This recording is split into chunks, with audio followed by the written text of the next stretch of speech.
The black dress hung on Florence Emerson like a shroud, and she wondered if anyone at the graveside could see that her tears were born of relief rather than grief.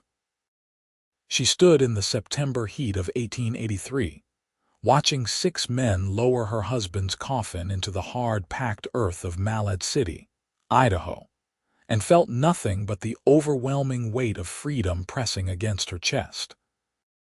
Martin Emerson had been 47 years old when his horse threw him into a ravine 3 days ago, and Florence had been his wife for exactly 8 months, purchased like cattle from her desperate father, who needed money to save his failing farm in Missouri. The preacher's words washed over her like meaningless noise as she stared at the plain wooden box disappearing into darkness. She was 22 years old and had never known a gentle touch from the man she had been forced to call husband. Martin had wanted a young wife to cook and clean and warm his bed, and her father had needed $300 more than he needed to see his daughter happy. The arrangement had been simple, transactional, and utterly devastating to every dream Florence had ever harbored about love and partnership, and building a life with someone who actually cared whether she lived or died. "Mrs. Emerson, please accept my deepest condolences." The mayor's wife pressed a gloved hand to Florence's arm, and Florence forced herself to nod, to murmur something appropriate, to play the role of grieving widow even though every fiber of her being wanted to run screaming from this charade. The other women of Malad City clustered around her with their practiced sympathy, their eyes sharp and assessing beneath their bonnets, wondering if she would sell Martin's small ranch or try to run it herself, calculating whether she might be competition for their unmarried sons and brothers now that she was a woman of property. The ranch. Florence felt her stomach clench at the thought of the isolated homestead 5 miles outside town, the place where Martin had ruled with casual cruelty, where she had learned to move silently through rooms to avoid drawing his attention, where she had cried herself to sleep more nights than she could count. It was hers now, along with the 24 cattle, the 3 horses, and the debts Martin had never mentioned during their brief, bitter courtship. The lawyer had explained it all yesterday with barely concealed skepticism, clearly doubting a city girl from Missouri could manage a working ranch in Idaho's high desert country. "You will need help, Mrs. Emerson," he had said, peering at her over his spectacles. "A woman alone cannot run cattle and maintain property. Perhaps you should consider selling and returning to your family." But Florence had no family to return to. Her father had made that clear when he had taken Martin's money, and told her she was a rancher's wife now, that she should make the best of it and stop being so particular about things like affection and kindness. Her mother had died when Florence was 15, and her 2 younger sisters had been married off to local farmers before Florence had even unpacked her trunks in Idaho. There was nothing waiting for her in Missouri except memories of a life that no longer existed. So she stood at her husband's grave and accepted condolences she did not want for a loss she did not feel, and tried to figure out how a woman who had grown up in a town of 8,000 people was supposed to survive on an isolated ranch in country so harsh and unforgiving that strong men struggled to make it work.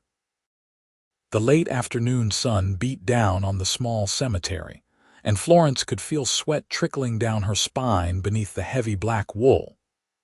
Around her, the landscape stretched in endless waves of sagebrush and dried grass, punctuated by distant mountains that looked purple in the heat haze.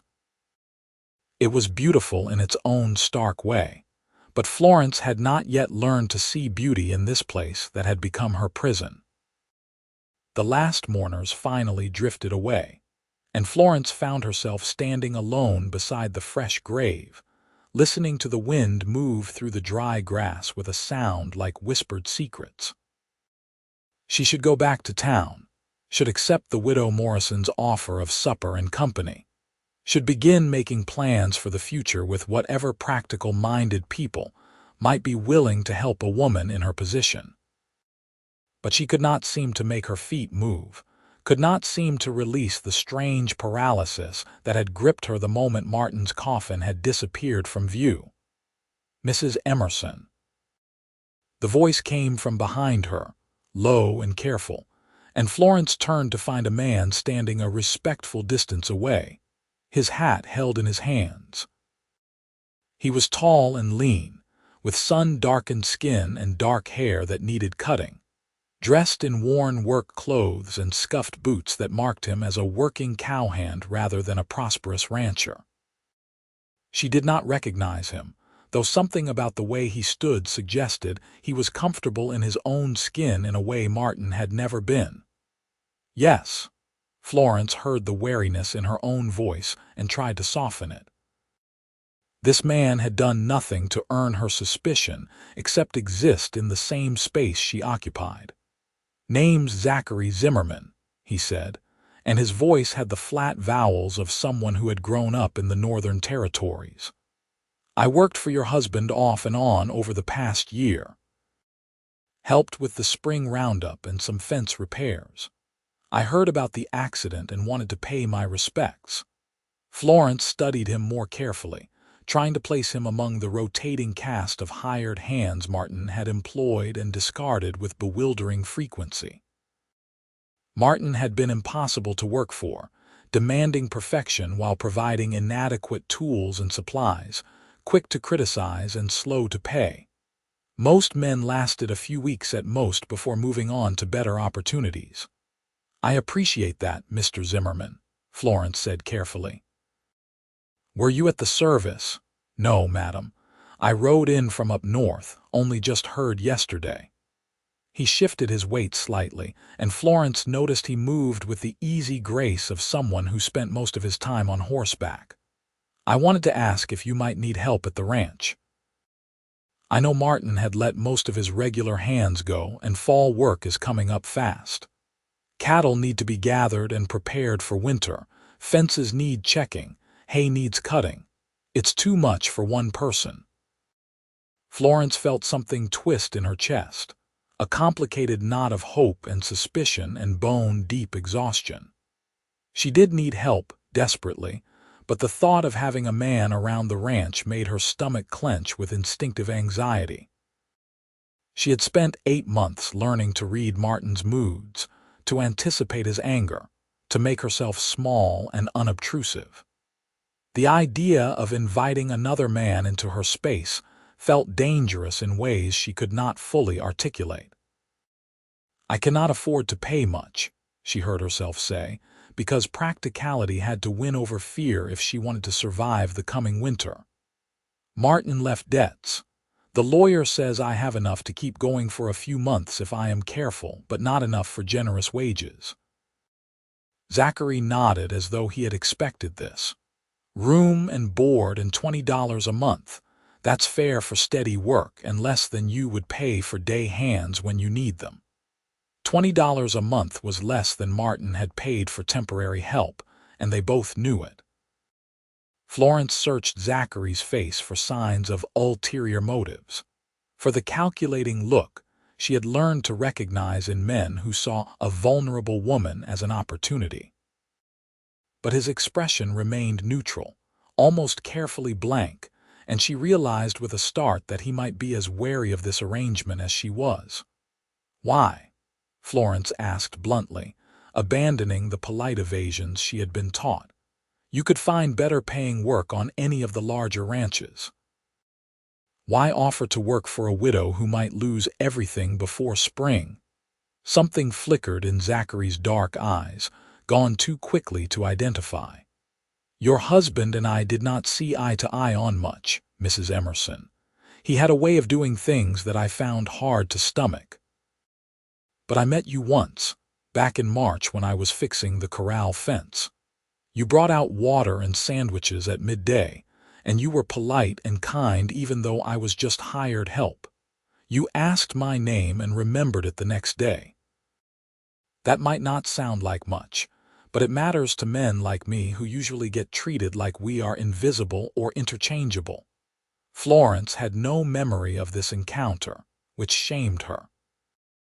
She had spent so much of the past 8 months in a fog of misery that entire days had blurred together into an indistinct mass of cooking and cleaning, and trying to stay out of Martin's way. But she believed Zachary was telling the truth, because it sounded like something she would have done, some small rebellion against Martin's casual cruelty to everyone around him. "There's a bunkhouse," Florence said slowly, making a decision that felt both terrifying and inevitable. "It needs cleaning, but it's sound. I can provide 3 meals a day and washing if you do your own mending. $20 a month payable on the first, and if either of us decides the arrangement is not working, a week's notice either way." Zachary's shoulders relaxed slightly, though his expression remained guarded. "That's more than fair, Mrs. Emerson. I'll ride out first thing tomorrow morning if that suits you." "I will be returning to the ranch this evening," Florence said, suddenly desperate to leave Malad City with its watching eyes and whispered speculation. "You can come tonight if you prefer. Get settled before we start work in the morning. I'll be there around sunset then." Zachary settled his hat back on his head, and Florence noticed it was a good hat, well cared for despite its age. A man who took care of his equipment was usually reliable, or so her father had always said back when she still trusted his judgment about anything. "Thank you for the opportunity, Mrs. Emerson." He walked away before Florence could respond, moving through the cemetery with long, easy strides that covered ground quickly without appearing to hurry. Florence watched him go and wondered what she had just agreed to, whether she had made a sensible business decision or invited disaster onto her property.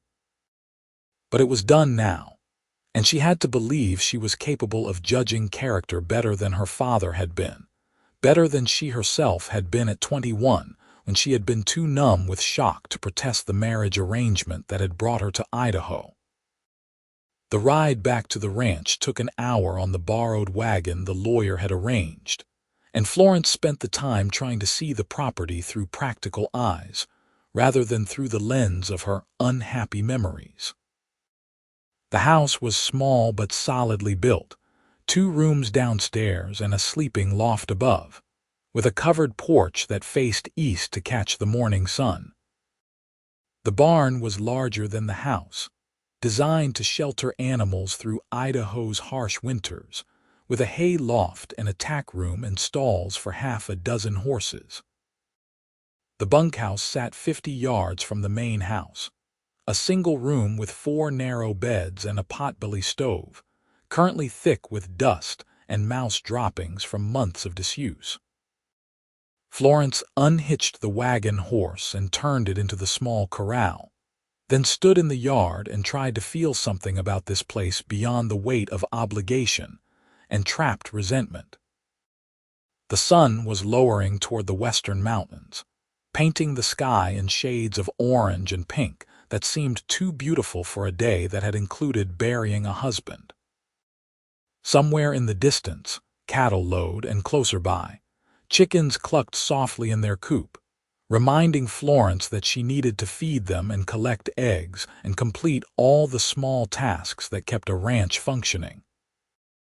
She changed out of the black dress and into her work clothes, a simple brown skirt and white blouse that had seen better days, then wrapped an apron around her waist and set about making the bunkhouse habitable for her new hired hand.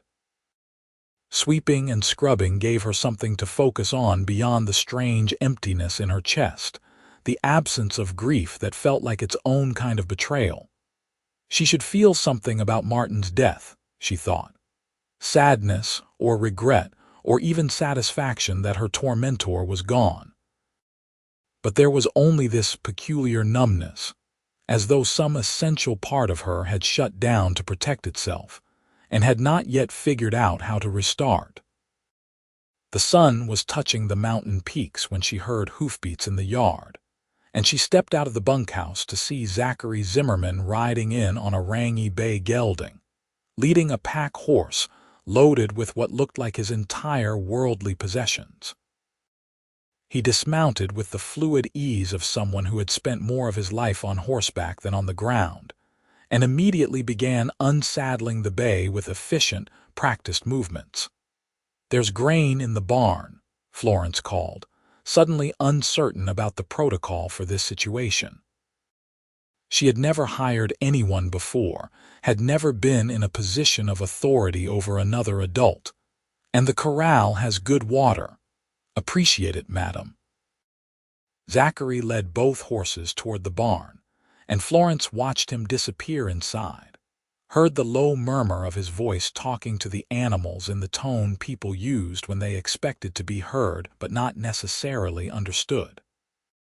She should go back to the house, should start preparing supper, should establish the proper distance between employer and employee. But something kept her standing in the yard, watching the light fade from the sky and listening to the familiar sounds of horses being settled for the night. When Zachary emerged from the barn, he carried his saddle and gear toward the bunkhouse, pausing when he saw Florence still standing there. "Everything all right, Mrs. Emerson?" "I do not know how to do this," Florence said, and was immediately mortified by the admission. She was supposed to be confident and capable, supposed to know how to run a ranch and manage employees and navigate all the complicated situations that life presented. But the truth was, she had been a city girl playing at being a ranch wife, and she had failed at that role so comprehensively that even Martin's low expectations had been too high. Zachary set down his saddle carefully, giving himself time to think before responding. "Do what exactly? Any of it?" "Run a ranch, hire help, survive out here alone." Florence wrapped her arms around herself, suddenly cold despite the lingering warmth of the evening. "I have been lying to everyone, pretending I know what I am doing, and the truth is I am completely lost." She expected judgment or pity, or the kind of dismissive condescension she had grown used to from Martin. But Zachary just nodded slowly, as though she had confirmed something he had already suspected. "Then we will figure it out together," he said simply. "I know cattle and horses and the practical work of keeping a place running. You know the accounts and the house and the business end of things, I expect. Between us, we should be able to muddle through until you find your footing. And if I never find my footing?" The question came out smaller than Florence had intended, revealing more vulnerability than she wanted to show. "Then we will muddle through until spring, and you can decide then whether to sell or keep going or try something entirely different." Zachary picked up his saddle again, settling it against his hip with easy strength. "But I think you are stronger than you give yourself credit for, Mrs. Emerson. Anyone who can smile and be kind after the kind of day you have had is someone with real backbone." He carried his gear into the bunkhouse before Florence could respond, leaving her alone in the darkening yard with tears stinging her eyes and a strange sensation in her chest that might have been hope, or might have been terror, or might have been some complicated combination of both. She went back to the house and lit the lamps and made a simple supper of beans and cornbread, then called Zachary in to eat with her, because it seemed ridiculous to serve two separate meals when there were only two people on the entire property. They ate in near silence, the scrape of forks against plates loud in the quiet room. Florence kept stealing glances at her new hired hand, trying to reconcile his quiet presence with her fear of sharing space with a man again. Zachary ate with the focused attention of someone who had known real hunger, cleaning his plate efficiently without the crude table manners Martin had displayed. When he finished, he carried his dishes to the wash basin without being asked, then hesitated in the doorway as though uncertain whether to stay or go. "We should talk about the work schedule," Florence said, grasping for some structure to impose on this uncertain situation. I do not know what needs doing first or how to prioritize tasks. Zachary leaned against the doorframe, careful to stay in the doorway rather than coming back into the room. Most urgent is checking the cattle and seeing what condition they are in. Then we need to ride the fence lines and make sure everything is secure before winter. After that, it depends on what we find and what supplies you have available. I do not know what supplies we have, Florence admitted. Martin handled all of that, and he did not share information with me. Then tomorrow we will take inventory together. Zachary's voice was matter of fact, neither critical nor sympathetic, just practical. No point planning work if we do not know what tools we have to work with. It was such a reasonable approach that Florence felt some of the tension leave her shoulders. This was just problem solving, just the practical work of survival. She could do practical work. She had been doing it her entire life, first helping her mother run their household in Missouri, then trying to meet Martin's impossible standards here in Idaho. "Thank you, Mr. Zimmerman," she said formally, "for being patient with my ignorance." "Nothing ignorant about knowing what you do not know," Zachary said. "That is actually the smartest thing a person can do. It is the folks who think they know everything who get into real trouble." He left then, crossing the dark yard to the bunkhouse, and Florence cleaned up the supper dishes with movements so automatic she barely had to think about them. When she climbed to the sleeping loft that had been her prison for 8 months, she found herself listening for the sound of boots on the stairs, for the presence of a man demanding access to her body, whether she wanted it or not. But the house stayed quiet, and eventually Florence fell into an exhausted sleep, dreamless and deep. Morning came with the pale light of early autumn, and Florence woke to the sound of someone moving around below.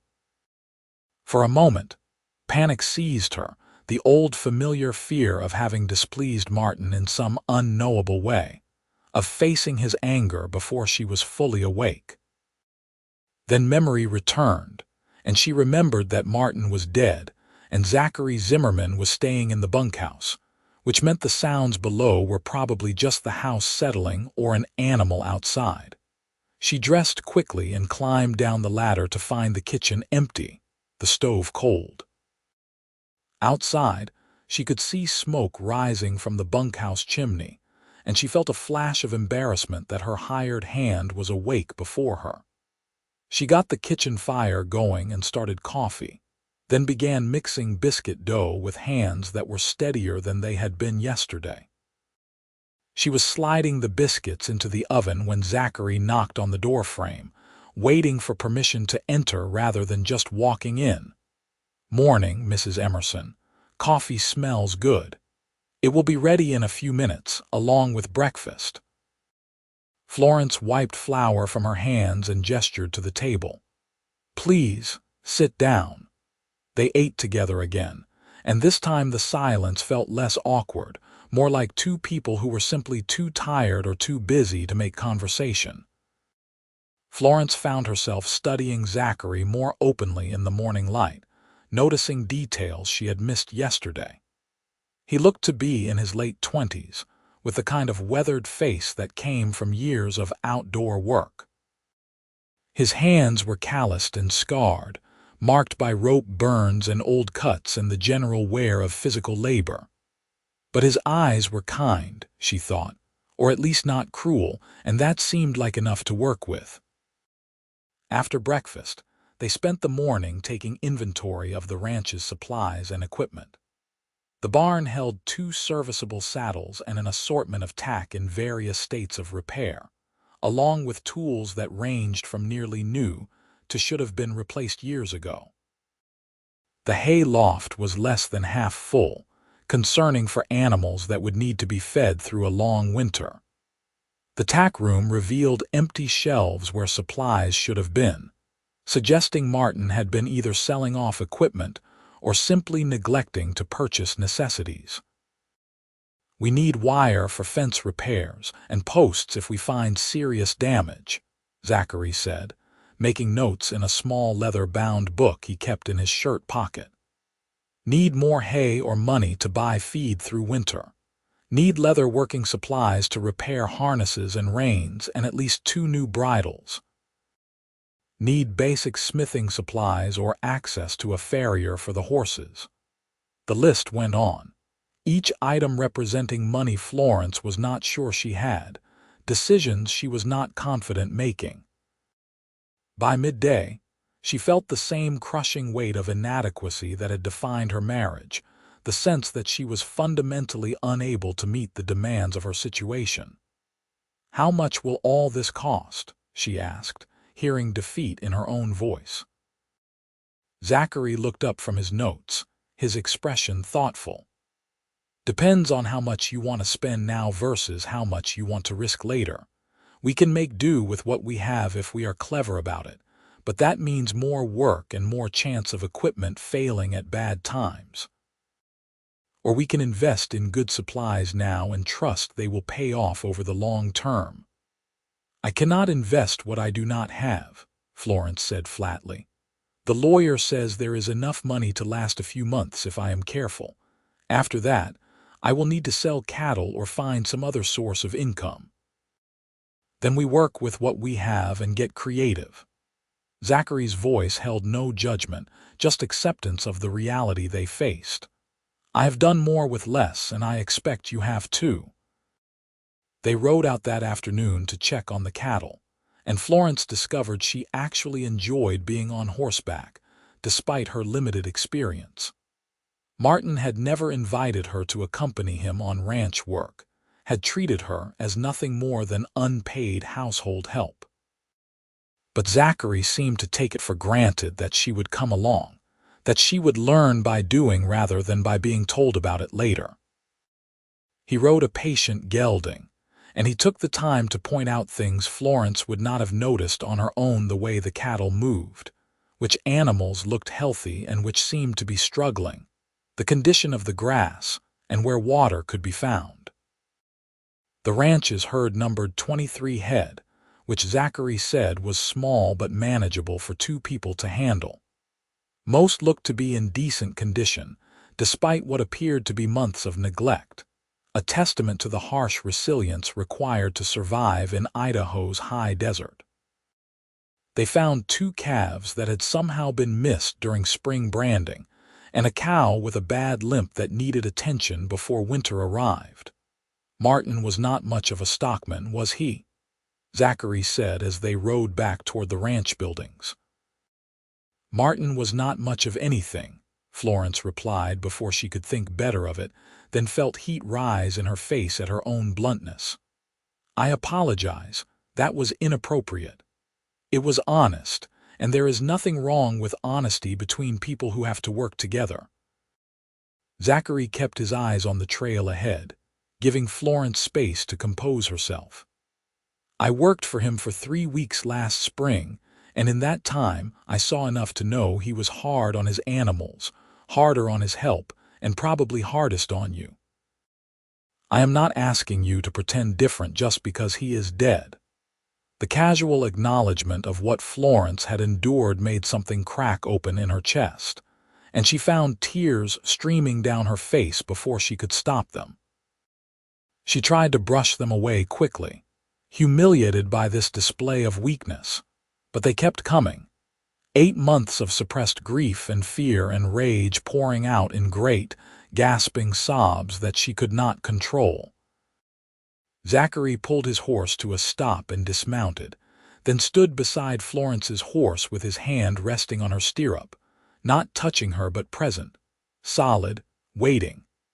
He did not tell her to stop crying or ask what was wrong or offer empty platitudes about time healing all wounds.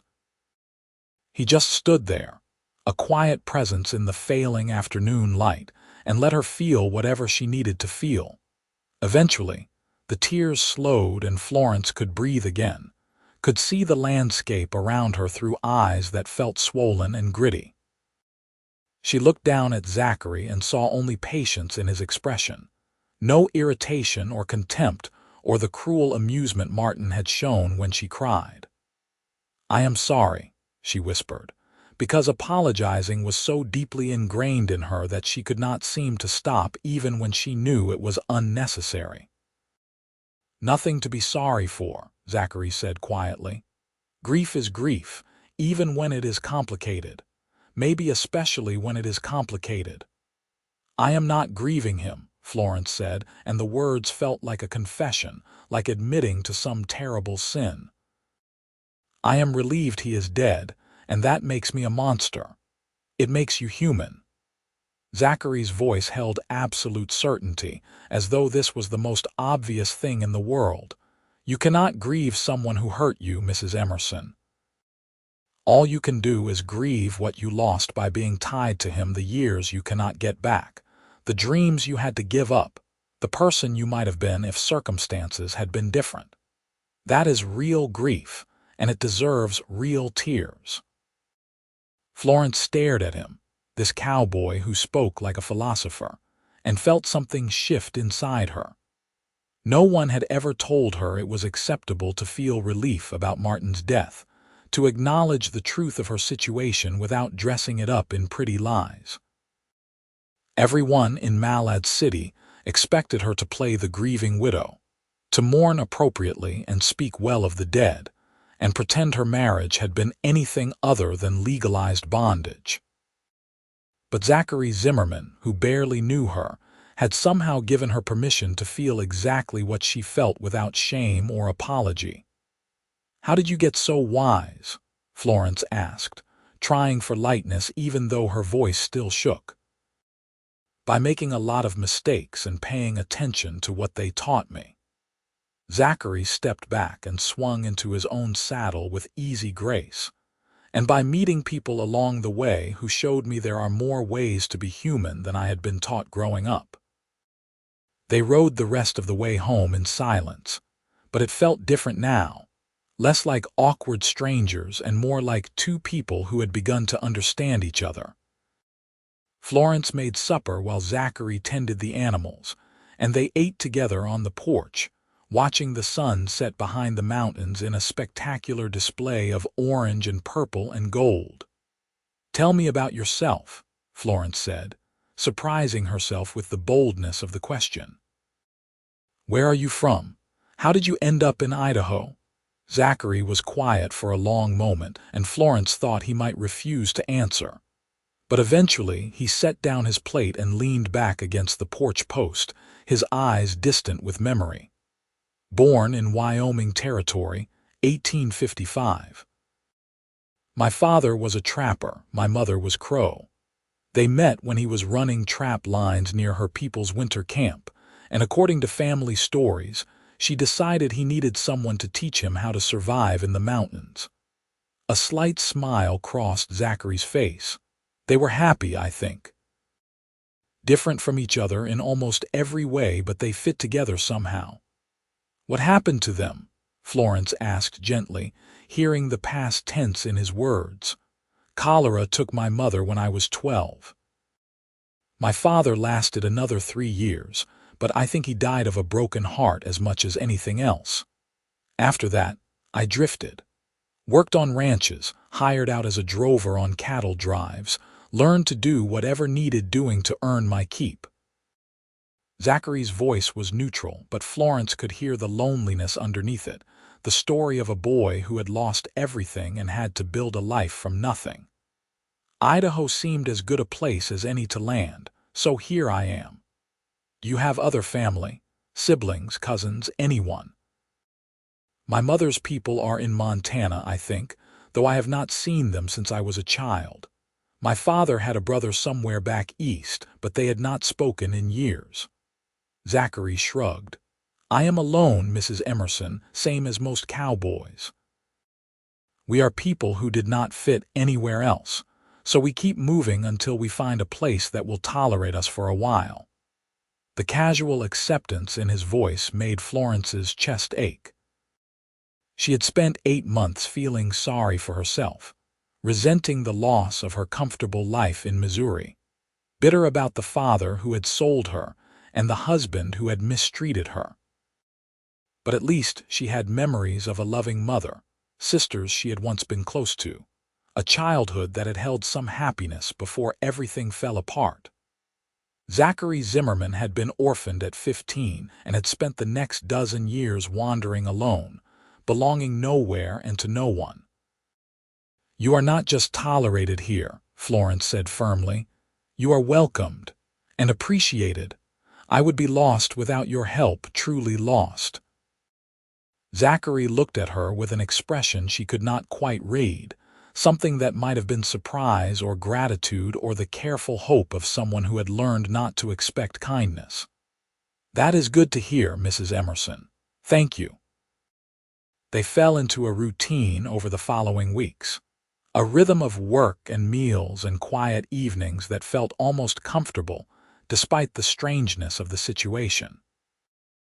Zachary taught Florence the practical skills she needed to run the ranch: how to doctor sick animals, how to read weather signs, how to conserve resources through the lean winter months. Florence in turn shared what she knew about bookkeeping and household management, and together they made decisions about which fence lines to repair first, which cattle to sell before winter, how to stretch limited resources to cover essential needs. Slowly, Florence began to realize she was good at this work in ways she had never been good at being Martin's wife. She had a head for numbers and planning, and her natural caution made her excellent at risk management. When Zachary proposed ambitious projects, Florence could calculate costs and potential returns, helping them avoid expensive mistakes. And when Florence worried excessively about minor details, Zachary could provide perspective, reminding her that perfection was impossible and good enough was usually sufficient. They worked well together, she realized, complementing each other's strengths and compensating for each other's weaknesses.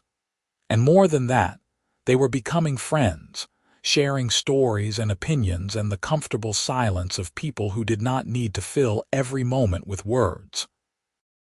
October arrived with the first hard freeze, and Florence woke one morning to find frost coating the windows and her breath visible in the cold air of the sleeping loft.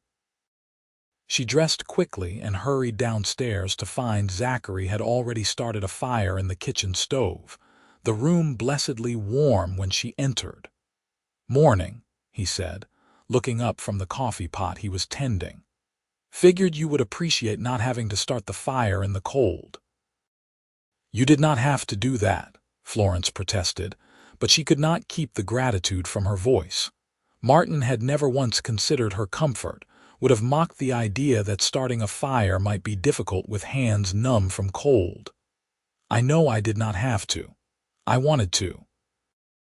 Zachary poured 2 cups of coffee and handed her one. "Besides, I was already up, seemed silly not to help." They had breakfast and then went out to check on the cattle, riding through landscape transformed by frost into something almost magical. Ice crystals clung to every blade of grass, and their horse's breath plumed white in the cold air. Florence had expected to hate Idaho's harsh climate, but she found herself appreciating the stark beauty of it, the way each season was so distinctly itself, without the gradual transitions she had known in Missouri. "You look happy," Zachary said suddenly, and Florence realized he was watching her with an expression of quiet pleasure. "I think I might be," Florence replied, surprised by the truth of it. "Is that wrong? Should I still be in mourning?" "There are no rules about how long you have to pretend to feel something you do not feel," Zachary said. "If you are happy, be happy. Lord knows you have earned it." The cattle were all accounted for and in good condition, which meant they could start the process of sorting which animals to keep through winter and which to sell at market. It was a complicated decision involving calculations about feed costs and breeding potential and current market prices, the kind of problem Florence actually enjoyed solving. She and Zachary spent an entire evening working through the numbers, debating the merits of different approaches, finally settling on a plan that would leave them with a small but manageable herd and enough money to buy essential supplies. 2 weeks later, they drove 8 head of cattle into Malad City for the fall livestock sale, an enterprise that required them to leave before dawn and work together with a coordination they had not quite mastered. Florence had never tried to move cattle before, and she quickly learned it was equal parts strategy and chaos, requiring constant attention and quick reactions. By the time they had the animals penned at the stockyard, she was exhausted and exhilarated, covered in dust and grinning despite herself. "You did good," Zachary said, and the simple praise made Florence feel warm despite the cold wind blowing through the town. "Natural stockwoman, I think." The auction went well, bringing better prices than Florence had dared hope for. With money in her pocket for the first time since Martin's death, she felt a surge of confidence that carried her through the necessary errands, paying off Martin's debts at the general store, purchasing supplies they desperately needed, arranging for hay delivery before the first snow. It was deeply satisfying to conduct business on her own terms, to make decisions and see them through without needing anyone's permission. They were loading the wagon with their purchases when Florence noticed a group of women from the Ladies' Aid Society watching from across the street, their expressions ranging from curious to disapproving. She realized how it must look, the young widow spending the day in town with her hired hand, both of them dusty and laughing from the work of moving cattle. There would be talk, she knew, speculation about what was happening at the Emerson ranch, whether Florence's relationship with Zachary was strictly professional or something more scandalous. The thought should have worried her, should have sent her into a panic about her reputation and standing in the community. But standing in the afternoon sun with money from her own cattle sale in her pocket and the satisfaction of a hard day's work in her bones, Florence found she did not care what the Ladies' Aid Society thought about her. They had offered sympathy when Martin died but no real help, had clucked their tongues about her situation, but had not volunteered to teach her what she needed to know. Zachary Zimmerman had done more for her in 6 weeks than all the respectable women of Malad City had done in 8 months. "Something wrong?" Zachary asked quietly, following her gaze to the watching women. "Just realizing I am probably about to become the subject of gossip," Florence said. "Spending too much time with my hired hand, enjoying myself too much for a woman in mourning, that sort of thing." Zachary's expression darkened. "I can ride into town separately from now on if it would help. Keep more distance when we are working. I do not want to cause trouble for you. No." The word came out more forcefully than Florence had intended, and she saw surprise flicker across Zachary's face. "I am tired of living my life according to other people's rules and expectations. I am tired of pretending to feel things I do not feel to make other people comfortable. If the good women of Malad City want to gossip about me, let them. I have more important things to worry about than their opinions." A slow smile spread across Zachary's face, transforming his usually serious expression into something warm and approving. "Good for you, Mrs. Emerson. Good for you." They drove home in companionable silence as the sun set behind them, the wagon loaded with supplies that represented security and survival, and the possibility of actually making this ranch work. Florence felt something close to contentment settling over her, a sense that maybe, just maybe, she was going to be all right. November brought the first snow, light flurries that dusted the landscape without accumulating, a preview of the serious weather to come. Florence and Zachary worked steadily through the shortened days, completing fence repairs and preparing the barn for winter, and moving hay into positions where it would be accessible even in deep snow. They had become a seamless team, anticipating each other's needs and movements, communicating as much through gesture and expression as through words. Florence had stopped thinking of Zachary as merely her hired hand, and had started thinking of him as her partner in this enterprise, her friend in this isolated place. She looked forward to their evening meals together, to the conversations that ranged from practical ranch matters to philosophy, to shared stories of their very different childhoods. She appreciated the way he treated her as an equal, asking her opinion on decisions and actually listening to her answers. And she noticed, though she tried not to, the way her pulse quickened when he smiled at her, the way she was increasingly aware of his physical presence, the way she had started caring about whether her hair was tidy and her clothes were clean before calling him in for meals. It was confusing and frightening and entirely inappropriate, she told herself firmly.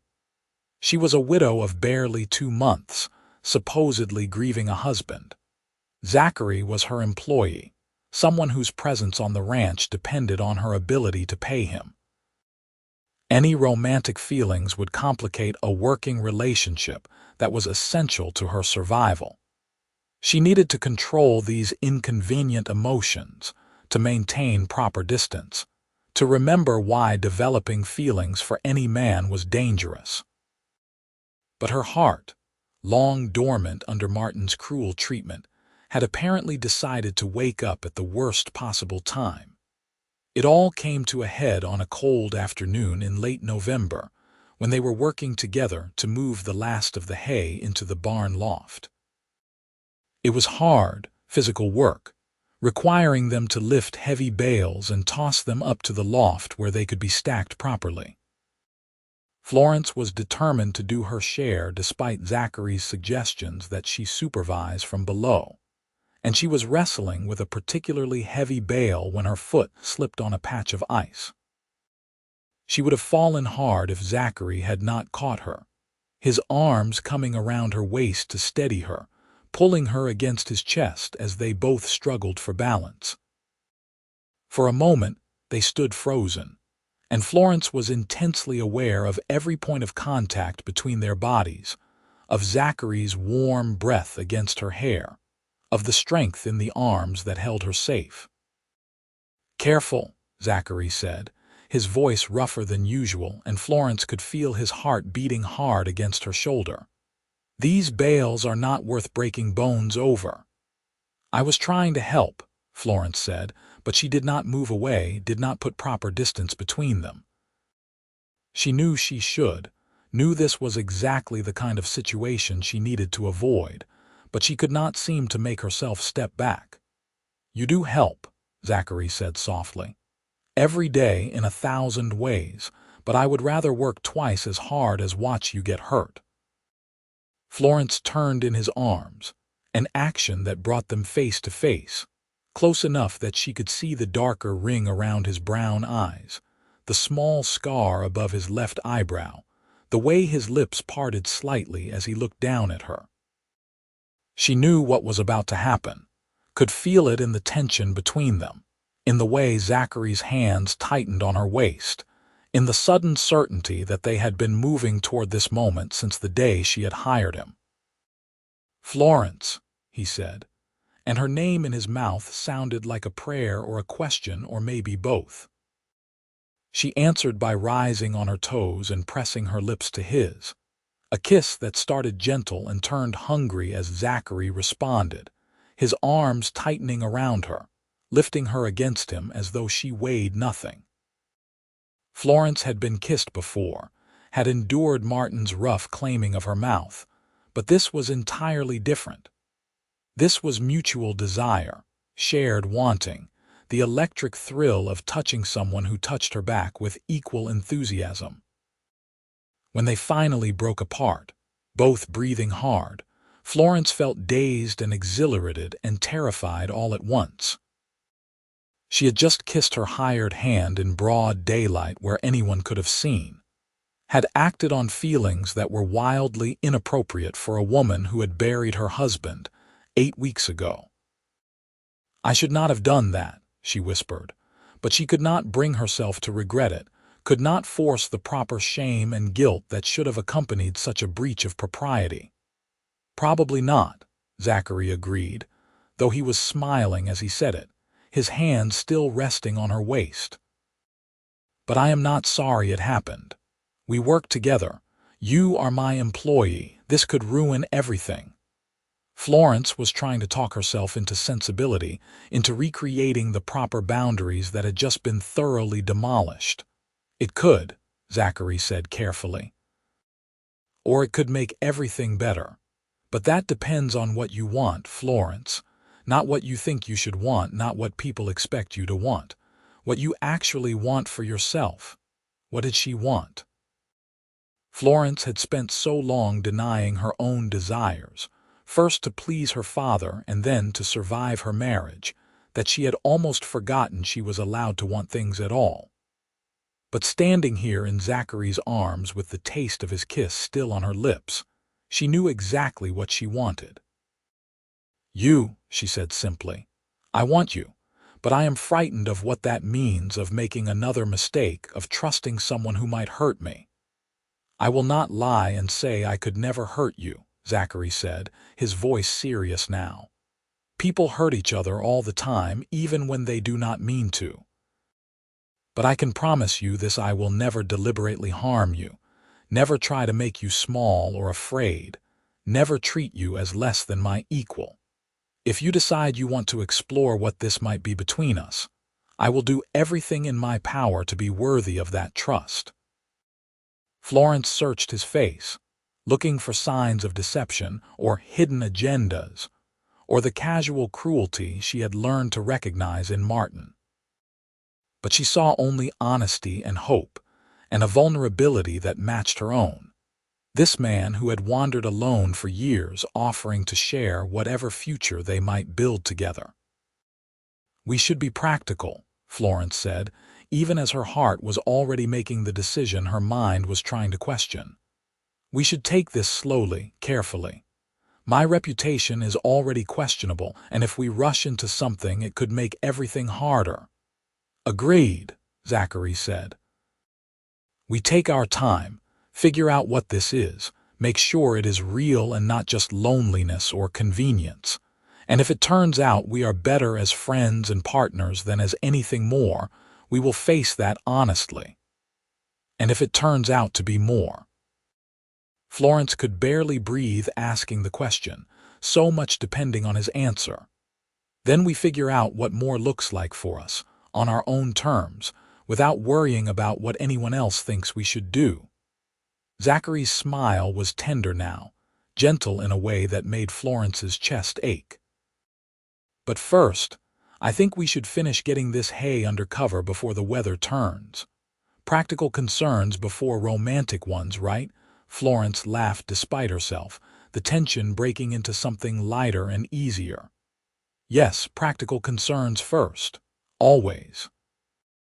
They finished the work, and if they stood a little closer than necessary, if their hands brushed more often than chance could account for, if they smiled at each other with the secret knowledge of shared feelings, well, that was nobody's business but their own. The next weeks were strange and wonderful, a careful dance of maintained boundaries and stolen moments. They continued to work together with the same efficiency as before, but now there was an undercurrent of awareness, a constant consciousness of each other that added new dimension to every interaction. Florence found herself watching Zachary work, admiring the competent grace with which he handled animals and equipment. And she caught him watching her in return, his eyes warm with affection and something deeper that made her pulse race. They kissed again, several more times, always in private, always carefully controlled. Zachary never pushed for more than Florence was ready to give, and Florence discovered the profound pleasure of being with someone who respected her boundaries without making her feel guilty for having them. They talked endlessly about their growing feelings, about what they wanted from a relationship, about how to navigate the complicated situation of her recent widowhood and his status as her employee. "I am falling in love with you," Zachary told her one evening as they sat together on the porch, watching the stars emerge in the darkening sky. "I know it is too soon to say that. No, you probably cannot say it back yet, but I wanted you to know. You deserve to know how I feel." Florence felt tears spring to her eyes, the good kind this time, tears of happiness rather than grief or fear. "I think I am falling in love with you too," she whispered. "And you are right, it is too soon, it is probably a mistake, but I cannot seem to stop feeling it." "Then maybe we stop worrying about whether it is a mistake and just see where it goes," Zachary said, taking her hand and threading his fingers through hers. "We have both spent enough of our lives trying to meet other people's expectations. What if we tried living by our own rules for once?" It was a radical proposition, the idea that they could simply choose happiness without waiting for permission or approval. But Florence was tired of waiting, tired of being careful, tired of sacrificing her own desires to avoid judgment. She was 22 years old, free for the first time in her life, and she was in love with a good man who loved her back. What more did she need? December arrived with serious snow, storms that left the ranch buried under white and limited their activities to essential chores and time huddled near the fire. Florence and Zachary spent long evenings together in the warm kitchen, playing cards and reading aloud from the few books the ranch possessed, and simply talking about everything and nothing. The isolation that should have felt oppressive instead felt intimate, a cocoon that held just the two of them, removed from the judgment and expectations of the outside world. Florence learned more about Zachary's complicated heritage, his pride in his Crow mother's people mixed with awareness that he was not fully accepted by either his mother's or father's cultures. She told him about her childhood dreams of adventure and independence, dreams her father had systematically crushed by insisting girls needed to be practical and obedient, and prepared to marry whoever would have them. They shared their fears and hopes, their regrets and ambitions, building the foundation of real intimacy that went far deeper than physical attraction. On Christmas Eve, Zachary presented Florence with a gift he had clearly spent weeks making, a carved wooden box with intricate patterns running along its edges, the kind of work that required patience and skill and real artistry. "For keeping important things safe," he said, looking almost shy as he handed it to her. "I know it is not much, but I wanted you to have something that was just yours, something beautiful that nobody could take away." Florence cradled the box in her hands, overwhelmed by the thoughtfulness of it, by the hours of work it represented, by the clear evidence that Zachary had been thinking about her happiness even during the busiest parts of their day. "It is perfect," she said, her voice thick with emotion. "The most perfect gift anyone has ever given me." She had a gift for him, too. A new shirt she had sewn in secret during the rare moments he was out of the house, cut from sturdy fabric she had purchased during their November trip to town. It was not fancy, just practical clothing made with care, but Zachary looked at it as though she had given him gold, his fingers tracing the careful stitches with something like wonder. "You made this for me," he said, and it was not a question, just a statement of amazed gratitude. "Nobody has made me clothing since my mother died. I had forgotten what it felt like to have someone care enough to do that." They held each other in the firelight, two people who had found each other against all odds, who had chosen to build something real out of shared loss and hard work and growing love. Florence kissed Zachary slowly, tenderly, and felt the last of her fear falling away, replaced by certainty that this was right, that he was right, that they were building exactly the life she had always wanted but had never dared to hope for. "I love you," she said.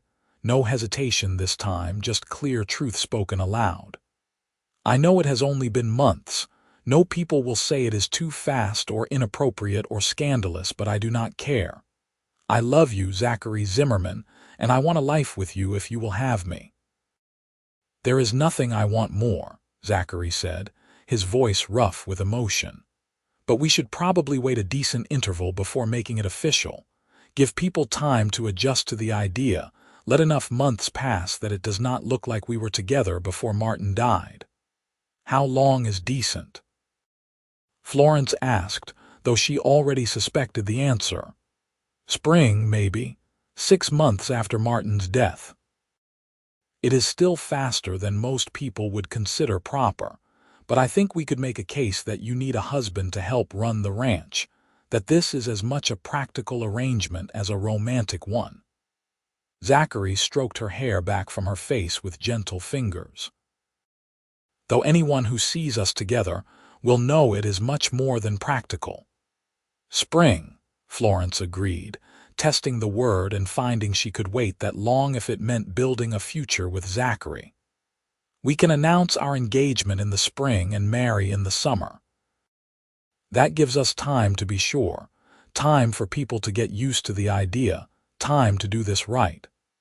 They spent Christmas Day together, just the two of them, and it was the happiest holiday Florence could remember. They cooked a special meal together, exchanged small gifts, and talked about their plans for the ranch once they were officially married. Zachary wanted to increase the herd gradually, building toward a sustainable operation that could support a family. Florence wanted to improve the house, adding a proper second bedroom and maybe eventually a larger kitchen. They dreamed together, planning a future that felt real and achievable and infinitely precious.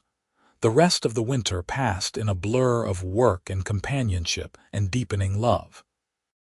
They were careful to maintain separate sleeping arrangements, both from genuine respect for Florence's reputation and from a shared sense that they wanted their wedding night to mean something, to be a true beginning rather than just another step in a relationship that had already become physical. It was surprisingly difficult at times, living in close quarters with someone you desperately wanted to touch, but it also made every kiss more meaningful, every embrace more cherished. In March, they made their first trip to Malad City since before Christmas, emerging from winter isolation to find the town buzzing with its own concerns, and barely noticing the widow Emerson and her hired hand. Florence conducted business with newfound confidence, paying for supplies with money saved from careful management, and plans to sell more cattle in the spring. She noticed the curious glances from townspeople, but found she genuinely did not care what they thought, secure in her own choices and the life she was building. Over dinner at the town's small restaurant, Florence saw the preacher watching them with thoughtful eyes, and she made a sudden decision. She excused herself from the table and approached him directly, unwilling to let gossip and speculation continue when she could simply be honest. "Reverend Shaw, might I have a word?" The elderly minister looked up from his meal with kind eyes that had seen most of life's complications. "Of course, Mrs. Emerson. How can I help you?" "I wanted to let you know that Mr. Zimmerman and I plan to marry this summer," Florence said quietly, aware of other diners pretending not to listen. "I know it is soon after Martin's death, and I know people will talk. But Zachary has been a true friend and partner, and I would be honored to make our relationship official when a proper period of mourning has passed." Reverend Shaw studied her for a long moment, and Florence forced herself to meet his gaze steadily, refusing to be ashamed of her choices. Finally, he nodded slowly. "Your husband was not a kind man, Mrs. Emerson, though it would not be appropriate for me to speak ill of the dead. I will say only that I am pleased to see you looking healthy and happy, And if Mr. Zimmerman is responsible for that transformation, then I wish you both every blessing. Come see me in a few weeks, and we will discuss wedding arrangements." The simple acceptance brought tears to Florence's eyes, and she thanked the Reverend with genuine gratitude. When she returned to the table, Zachary raised his eyebrows in silent question. "I told him we are getting married," Florence said, loud enough that nearby tables could not help but hear. "I decided I was tired of waiting for the right moment to be honest about what I want." A slow smile spread across Zachary's face, and he reached across the table to take her hand in full view of everyone in the restaurant. "Best news I've heard all year, Mrs. Emerson.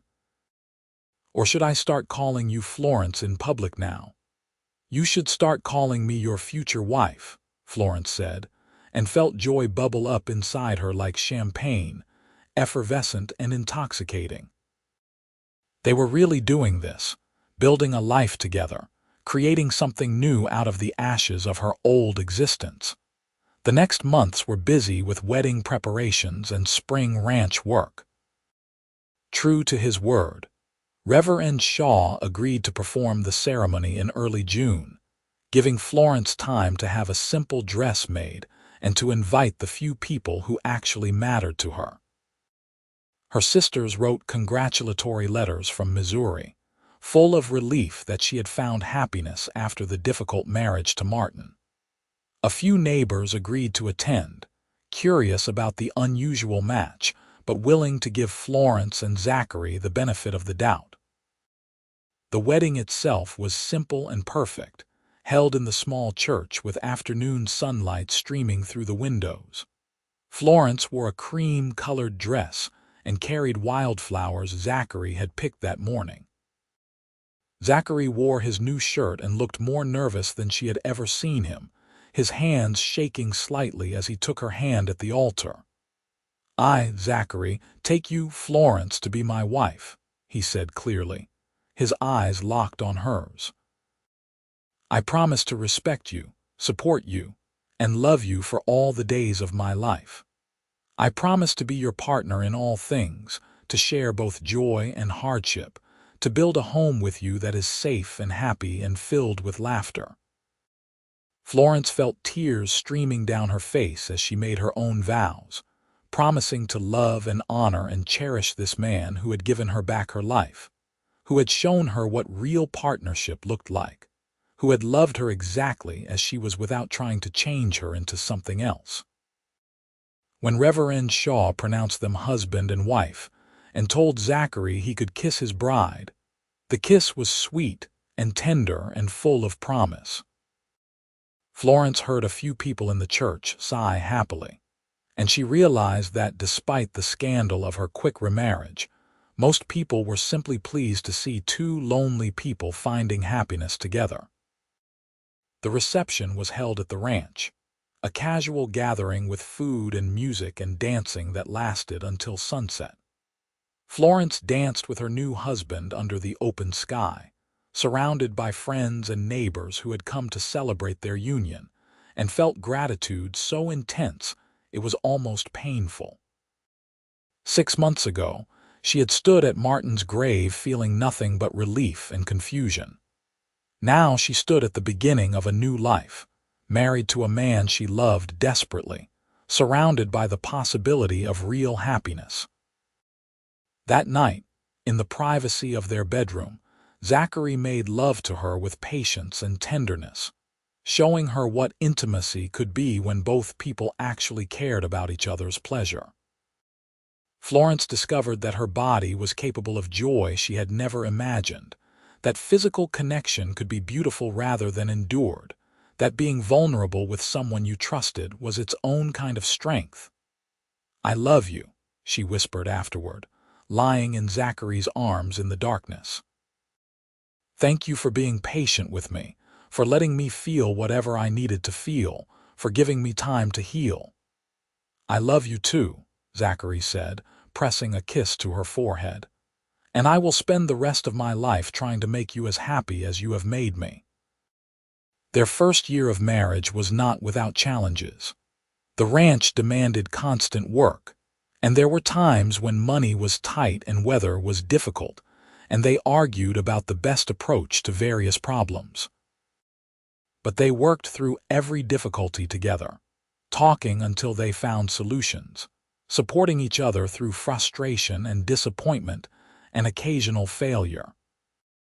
Florence discovered she was actually quite good at running a ranch when she had a true partner, and Zachary discovered he was capable of putting down roots when he had someone worth staying for. In the spring of 1885, Florence realized she was pregnant. The discovery filled her with complicated emotions: joy at the prospect of creating a family with Zachary, but also fear born of having watched her own mother die from complications of childbirth. Zachary responded to her announcement with tears of happiness and immediate concern for her health, insisting they make arrangements with the doctor in Malad City, and that Florence should reduce her workload to avoid unnecessary risk. "I am not made of glass," Florence protested, though she was touched by his worry. "Women have been having babies since the beginning of time, and most of them manage just fine." "Most women are not married to me," Zachary said firmly, "and I intend to do everything in my power to make sure both you and our child come through this healthy and safe. So humor me, please, and let me take on the heavier work while you focus on growing our baby." Florence agreed, charmed by his protective instincts even as she maintained her involvement in ranch decisions and daily operations.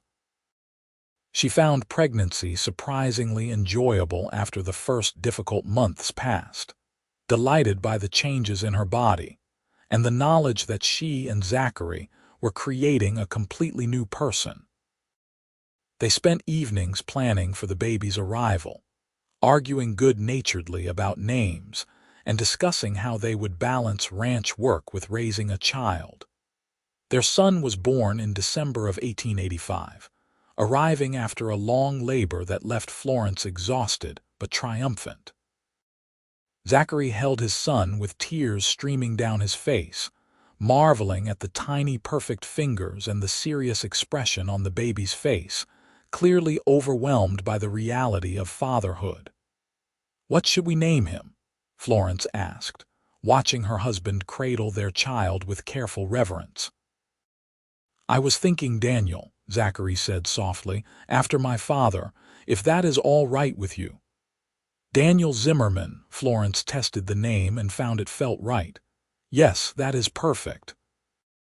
Raising a baby on an isolated ranch was harder than Florence had anticipated, demanding constant attention and adaptability.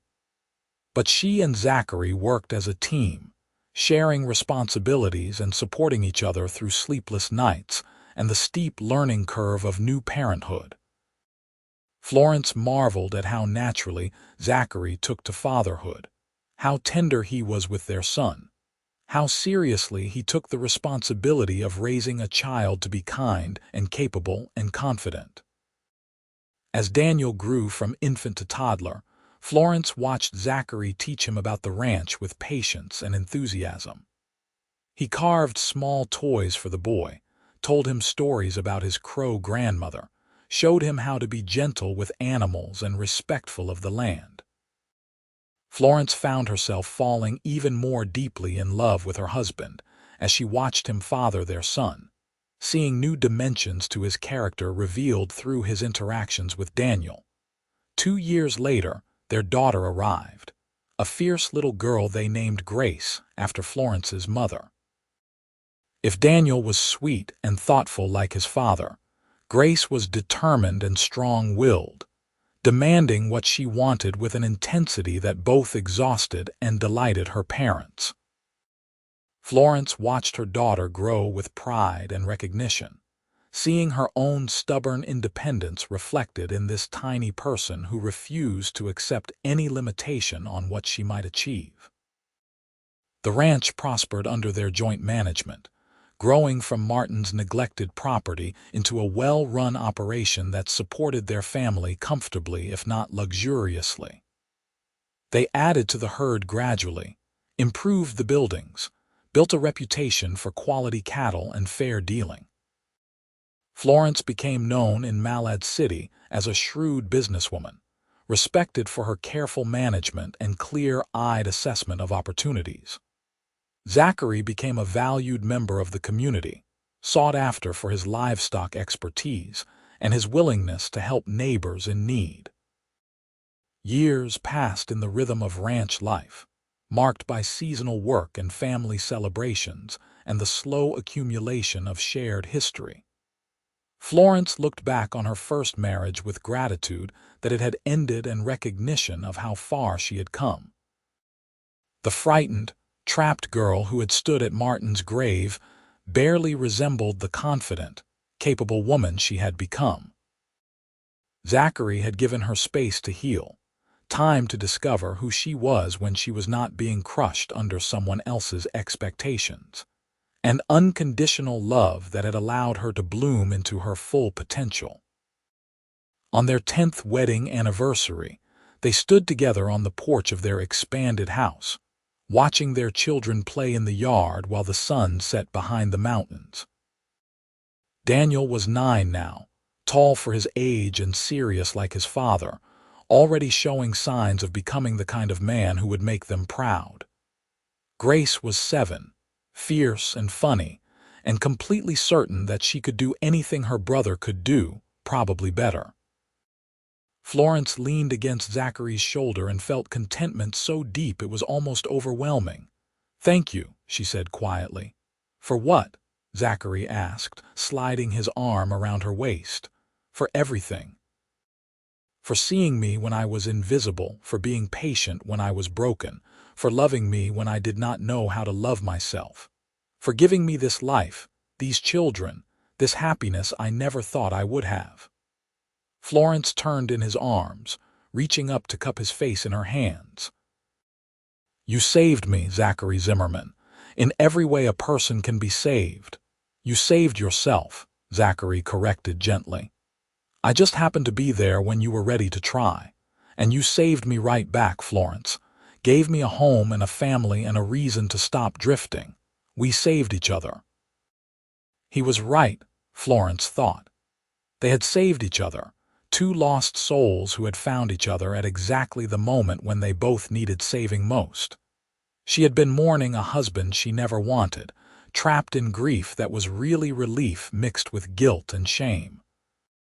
And Zachary had let her feel whatever she needed to feel, had given her permission to be honest about her complicated emotions, had loved her through the messy process of healing without demanding she be anything other than exactly who she was. "I love you," Florence said, the words as true now as they had been on their wedding day, perhaps even truer for having been tested and proven over years of shared life. "I will love you until the day I die, and probably beyond that if such things are possible." "I love you too," Zachary said, kissing her with the easy familiarity of long marriage mixed with the spark that had never quite faded. "Now and always, Florence Zimmerman, my wife, my partner, my best friend, the love of my life." They stood together in the fading light, surrounded by the life they had built through hard work and determination, and the kind of love that sustained rather than diminished.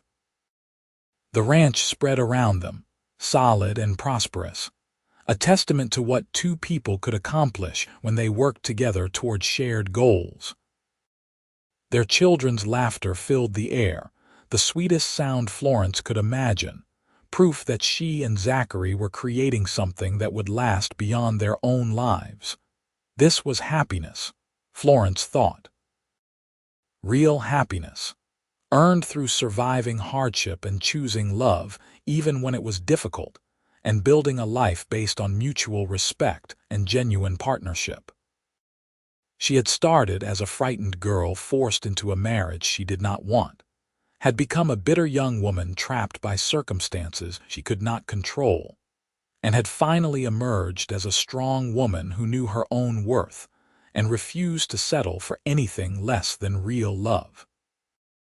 and she had found it with a cowboy who had drifted into her life at exactly the right moment, who had seen her grief and her relief and her complicated emotions, and had simply let her feel whatever she needed to feel, who had loved her not despite her imperfections but because of them, who had made space for her to grow and heal and become the person she was always meant to be.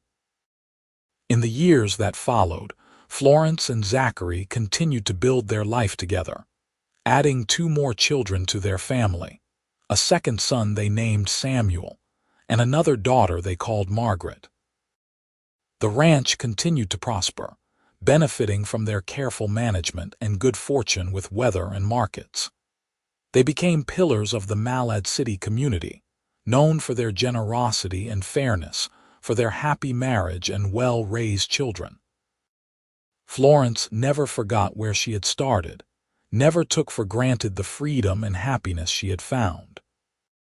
On the anniversary of Martin's death each year, she would stand alone for a few minutes in the ranch yard, not mourning him but acknowledging the strange path that had brought her to this life. She felt gratitude not for Martin himself, but for the fact that his death had freed her to discover who she might become without his crushing presence, had opened the door for Zachary to enter her life and show her what real partnership looked like. Daniel grew into a thoughtful young man who studied veterinary medicine and returned to Idaho to care for ranch animals throughout the region. Grace became a teacher, determined to give other girls the education and opportunities she had been fortunate enough to receive. Samuel followed in his father's footsteps, learning ranching and eventually taking over much of the day-to-day operation as Zachary and Florence grew older. Margaret married a neighboring rancher's son and established her own successful, spread 15 miles away, close enough to visit regularly but far enough to be independent. As they aged into their 50s and then their 60s, Florence and Zachary gradually reduced their workload, trusting their children to manage the ranch while they enjoyed a slower pace of life. They spent long afternoons on the porch, watching grandchildren play in the same yard where their own children had grown up, marveling at how quickly time had passed and how full their lives had been. "You ever regret it?" Florence asked one evening, the question coming out of comfortable silence. "Taking a chance on a widow with no experience and more problems than prospects?" "Not once," Zachary said immediately, his hand finding hers with the automatic ease of 40 years together. "You were the best gamble I ever made, Florence Zimmerman. Best decision of my life, hiring on at this ranch." "I am fairly certain I was the one who hired you," Florence pointed out, smiling at the familiar argument they had been having for decades. "You made the offer, I will give you that," Zachary agreed, his eyes twinkling with humor. "But I was the genius who recognized an opportunity when I saw one, who understood that helping a determined young woman was exactly where I needed to be." They sat together in the golden light of late afternoon, 2 people who had built a life out of loss and hard work and stubborn love. Florence thought about the girl she had been at 22, standing at a grave and feeling nothing but confused relief. She wished she could go back and tell that girl that everything would be all right, that grief and relief could exist simultaneously without making you a monster, that letting yourself feel complicated emotions was the first step toward healing. She would tell that girl that sometimes the best things in life come from the worst situations, that freedom earned through loss is still freedom, that choosing your own path is terrifying and exhilarating and absolutely worth it. She would tell her about Zachary, about the cowboy who would ride into her life and give her exactly what she needed: space to grieve and permission to feel and patient love that never demanded she be anything other than herself. But mostly she would tell that girl that she was stronger than she knew, braver than she thought, capable of surviving and thriving and building a life so full of love and purpose that the pain of the past would eventually become just another part of the story, important but not defining. Florence Zimmerman, formerly Emerson, had started her life in Idaho mourning a husband she never wanted. She had felt relief and guilt and confusion, had struggled to find her footing in an unfamiliar world, had nearly given up more times than she could count. But a cowboy had let her feel whatever she needed to feel, had given her time and space and unconditional support while she figured out who she was and what she wanted. And from that foundation of acceptance and patience, they had built something extraordinary, a marriage based on genuine partnership, a family filled with love and laughter, a legacy that would continue long after they were gone. It was not a fairy tale romance with instant love and easy happiness. It was something better, something real, something earned through hard work and honest communication and the daily choice to keep loving each other even when it was difficult. As the sun set behind the mountains one last time, painting the sky in shades of orange and purple and gold, Florence leaned her head against Zachary's shoulder and felt peace settle over her like a warm blanket. This was what happiness looked like, she thought. Not perfection or constant joy, but deep contentment born of a life well lived and love freely given and received. "I would do it all again," she said quietly. "Every hard moment, every difficult decision, every tear and struggle. I would do it all again exactly the same way if it meant ending up here with you." "So would I," Zachary said, pressing a kiss to her silvering hair. "Every single moment, good and bad, if it meant finding you and building this life together. You were worth every risk, Florence, worth everything." They sat together as darkness fell, surrounded by the sounds of family and the life they had created. Two people who had found each other against all odds and had chosen to build something lasting and true. The Wild West had been harsh and unforgiving, demanding strength and resilience, and sometimes making people harder than they wanted to be. But it had also created space for new beginnings, for people to reinvent themselves, for love to grow in unexpected places. Florence had been given a second chance at life, and she had seized it with both hands, refusing to let fear or propriety or other people's expectations hold her back from the happiness she deserved. And Zachary had been given a home and a family, an end to the lonely wandering that had defined his youth, a place where he belonged completely and without reservation. Together, they had built something that would last long after they were gone, a legacy of love and partnership, and the radical choice to live by their own rules rather than accepting the limitations others tried to impose. Their story was not dramatic or especially unusual for the time and place, just two people finding each other and choosing to build a life together despite the obstacles in their path. But to them, it was everything. It was the story of how Florence Emerson stopped mourning a husband she never wanted and started living the life she had always deserved. It was the story of how Zachary Zimmerman stopped drifting and found a home worth staying for. It was the story of how two lonely people became a family, how loss transformed into hope, how the end of one story became the beginning of something infinitely better.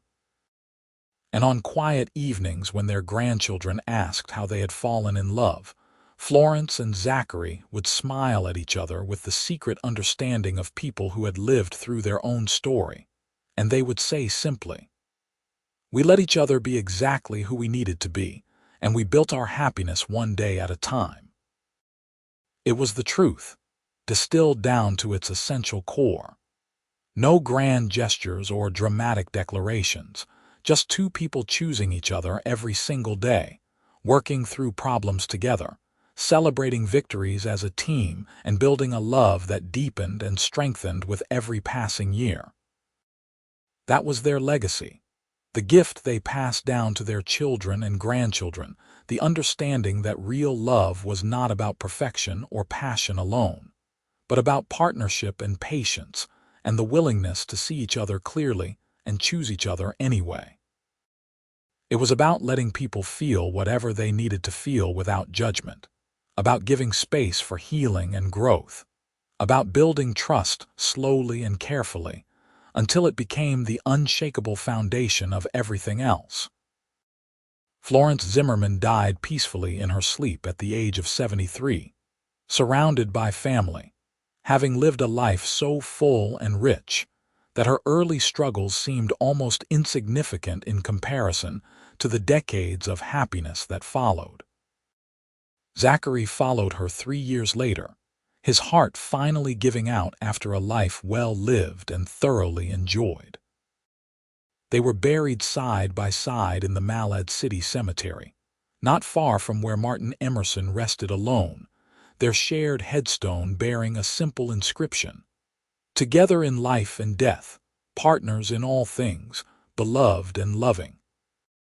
Their ranch passed to their children and grandchildren, who maintained it with the same care and dedication Florence and Zachary had shown. The house still stood strong, expanded and updated but fundamentally unchanged, still facing east to catch the morning sun. And on quiet evenings when the light turned golden and the wind whispered through the sagebrush, it was easy to imagine two figures standing on the porch, watching the sunset together, as they had done for 40 years of marriage and would continue to do in memory forever. This was the story of Florence and Zachary, ordinary people who lived in extraordinary times, who faced hardship with courage and embraced love with open hearts. It was the story of how mourning transformed into joy, how loss opened the door to gain, how the worst chapters of life sometimes led directly to the best ones. It was proof that second chances were real, that love could heal even the deepest wounds, that choosing your own happiness was never selfish or wrong. And it all started with a woman mourning a husband she never wanted, and a cowboy who let her feel whatever she needed to feel, who gave her time and space and patient love until she was ready to build something new. Together, they created a life worth living, a love worth having, and a legacy worth remembering. The end.